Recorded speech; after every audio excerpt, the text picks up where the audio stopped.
Hi hello friends, welcome to Siva 360. So நம்ம இன்றைக்கி வீடியோஸில் பார்த்தீங்கன்னா சார்ஜ் கண்ட்ரோலரை கனெக்ஷன் கொடுக்குது. ஆல்ரெடி நம்ம நிறையா சார்ஜ் கண்ட்ரோலர் பற்றி பார்த்துருக்கோம்.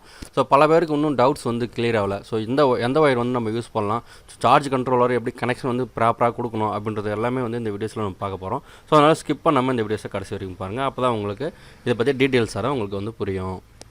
ஸோ ஃபஸ்ட் ஆஃப் ஆல் வந்து சார்ஜ் கண்ட்ரோலர், ஒரு பேட்ரி. ஸோ பேட்ரி வந்து பார்த்திங்கன்னா நமக்கு எந்த சைஸுக்கு நம்ம டைமிங் தேவையோ அதுக்கு தகுந்த மாதிரி வந்து நம்ம பேட்ரி சூஸ் பண்ணிக்கலாம். ஸோ இது வந்து 20 ஆம்ஸ். ஸோ ஒரு charge controller, normal charge controller தான் இது. நார்மலாக நம்ம ஆன்லைனில் விற்கிறதுல 700 அந்த ரேஞ்சு தான் வரும். ஸோ அந்த மாதிரி ஒரு சார்ஜ் கண்ட்ரோலர். சோலார் பேனல் வந்து நம்ம பேட்டரிக்கு தகுந்த மாதிரி ஒரு 20 ஏஹெச் தான் வச்சுருக்கீங்கன்னு சொன்னால் ஒரு 50 வாட்ஸ் பேனல் வந்து நம்ம யூஸ் பண்ணலாம். ஸோ இந்த மாதிரி வந்து நம்ம வேரியேஷனாக யூஸ் பண்ணுறோம். அடுத்தது பார்த்திங்கன்னா லோடு. ஸோ நான் அதில் வந்து டியூப் லைட் கொடுத்துருக்கேன். உங்களுக்கு தேவைன்னா நீங்கள் குண்டு பல்ப் மாதிரி இருக்குது அந்த மாதிரி யூஸ் பண்ணிக்கலாம், இல்லை ஃபேனோ.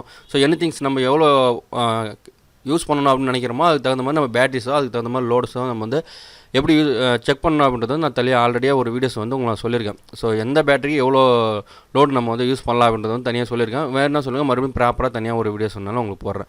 ஸோ பேட்டரி வந்து ஃபர்ஸ்ட் ஆஃப் ஆல் பார்த்தீங்கன்னா சார்ஜ் கண்ட்ரோலருக்கு கனெக்ஷன் வந்து பேட்டரியிலேருந்து தான் கொடுக்கணும். ஸோ நீங்கள் டேரெக்டாக வந்து சோலார் பேனலில் ஃபஸ்ட்டு கொடுக்கக்கூடாது. சோலார் பேனலில் கொடுத்தீங்கன்னு சொன்னால் ஹை வோல்டேஜ் வந்து நமக்கு என்ன வோல்டேஜ் சென்ஸ் ஆகுதுன்னு சொல்லிட்டு நம்ம சார்ஜ் கண்ட்ரோலருக்கு தெரியாமல் போயிடும். அதனால் வந்து பேட்டரி வந்து நம்ம ஃபஸ்ட்டு எடுத்து கொடுத்தோன்னே அது என்ன பேட்டரி 24 hour 12 அப்படின்றது வந்து அது அனலைஸ் பண்ணிட்டு தான் உங்களுக்கு வந்து சார்ஜிங்கை கொடுக்க ஆரம்பிக்கும். அதனால் ஃபஸ்ட் எடுத்து பேட்டரி கனெக்ட் பண்ணுங்கள். அடுத்தது நீங்கள் லோடை கனெக்ட் பண்ணுங்கள். ஸோ லோடை கனெக்ட் பண்ணிவிட்டு நீங்கள் இதில் கண்ட்ரோலும் பண்ண முடியும் லோடை. ஸோ பகலில் மட்டும் எரியணுமா இல்லை நைட்டில் மட்டும் எரியணுமா, ஸோ ஸ்ட்ரீட் லைட் மாதிரி நம்ம வந்து யூஸ் பண்ணலாம். அந்த மாதிரி பர்பஸில் வந்து இதில் யூஸ் பண்ணலாம். அதெல்லாம் ஆல்ரெடி நம்ம வீடியோஸும் போட்டிருக்கோம். நீங்கள் பார்க்கலாம், நம்ம சேனலில் போய்ட்டு நீங்கள் பார்க்கலாம். அதுக்கப்புறமா தான் நீங்கள் பேனலை வந்து கனெக்ட் பண்ணணும். ஸோ எதுக்காக சொன்னால் பேனலில் வந்து பார்த்திங்கன்னா டேரெக்டாக கொடுக்குறப்போ பேனல் மட்டும் கொடுத்தீங்கன்னா அதிகப்படியான வோல்டேஜ் வந்ததுன்னா உங்களுக்கு பேட்டரி 12 வோல்ட்டா 24 வோல்ட்டா வந்து ஸோ இந்த சார்ஜ் கண்ட்ரோலர் தான் வந்து தேர்ந்தெடுக்கும். அதனால தான் வந்து ஃபஸ்ட்டு எடுத்து பேட்டரி கனெக்ட் பண்ணுங்கன்னு சொல்கிறது. இந்த மாதிரி லோடு வந்து பார்த்திங்கன்னா பேனல்லேருந்து கனெக்ட் ஆகி பேட்டரியில் சார்ஜ் ஆகும், பேட்டரியிலேருந்து அப்புறம் வந்து டிஸ்சார்ஜ் ஆகும். ஓகேங்களா, பகலில் உங்களுக்கு சார்ஜிங் ஆகும், அதே நேரத்தில் யூஸ் பண்ணுற லோடும் அதுலேருந்தே எடுத்துக்கும். நைட்டில் மட்டும் தான் உங்களுக்கு பேட்டரியிலேருந்து சோர்ஸை வந்து அது எடுத்து யூஸ் பண்ண ஆரம்பிச்சிடும். ஸோ இது உங்களுக்கு லைன் உங்களுக்கு புரிஞ்சிருக்குன்னு நினைக்கிறேன். புரிஞ்சிருந்தால் லைக் பண்ணுங்கள். வேறு ஏதாவது டவுட்ஸ் இருந்தாலும் சொல்லுங்கள். அதுக்கான டவுட்ஸும் வந்து அடுத்தடுத்த வீடியோஸில் நம்ம வந்து கிளியர் பண்ணலாம். ஓகேங்களா. ஸோ இதுக்கு ஒயரை யூஸ் பண்ணுறதா வந்து பல பேர் வந்து மிஸ்டேக் பண்ணுறாங்க. பார்த்தீங்கன்னா சார்ஜிங் ஆகிறதும் சரி, பேட்டரியிலேருந்து கனெக்ட் பண்ணுறதும் சரி.